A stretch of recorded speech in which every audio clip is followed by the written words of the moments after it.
Assalamualaikum warahmatullahi wabarakatuh. Perkenalkan, nama saya Prasiska, NIM H0318363, kelas pendidikan biologi D, angkatan 2018, Fakultas Keguruan dan Ilmu Pendidikan dari Universitas Sulawesi Barat. Nah, di sini saya akan membahas topik mengenai jamur, di mana materi jamur tersebut termasuk dalam materi kelas 10 SMA. Nah, di sini saya akan membahas atau berceramah mengenai satu arah dari jamur tersebut, yaitu di mana jamur ini atau cendawan adalah tumbuhan yang tidak mempunyai klorofil sehingga bersifat heterotrof. Jamur ada yang uniseluler dan juga ada multiseluler. Tubuhnya terdiri dari benang-benang yang disebut hifa. Hifa dapat membentuk anyaman yang bercabang-cabang yang disebut miselium.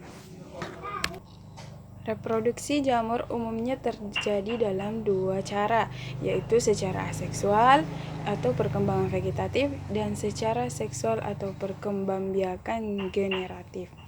Nah, di mana begitu banyak aspek kehidupan yang berhubungan dengan jamur, misalnya yang dijadikan sebagai bahan makanan untuk dikonsumsi.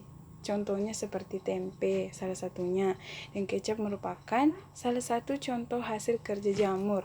Yang demikian pula dengan tempe yang terhidang di meja merupakan hasil bioteknologi konvensional dengan bantuan jamur. Bahkan jamur yang ada di sekeliling kita banyak terdapat pula pada tubuh, biasanya yang menyerang inangnya sendiri, yang dapat merugikan ataupun menguntungkan satu sama lain. Begitulah jamur. Jamur ada yang merugikan dan juga ada yang menguntungkan. Ada pokok pembahasan yang kami akan bahas di sini, yaitu ada 5. Yang pertama itu ciri-ciri jamur. Kedua, struktur tubuh jamur, cara hidup jamur. Yang keempat itu habitat jamur, dan yang terakhir adalah reproduksi jamur. Ciri-ciri jamur mempunyai membran inti atau eukariotik, tetapi tidak membuat makanan sendiri karena tidak memiliki klorofil. Nah, bagian kedua yaitu struktur tubuh jamur, di mana tubuh jamur multiseluler tersusun atas sel-sel yang memanjang yang berupa benang yang disebut dengan hifah. Nah, dan yang ketiga, cara hidup jamur. Nah, jamur menyerap zat organik dari lingkungannya atau yang bersifat heterotrof. Penguraian zat organik dilakukan di luar tubuh jamur. Berdasarkan cara memperoleh makanannya, yaitu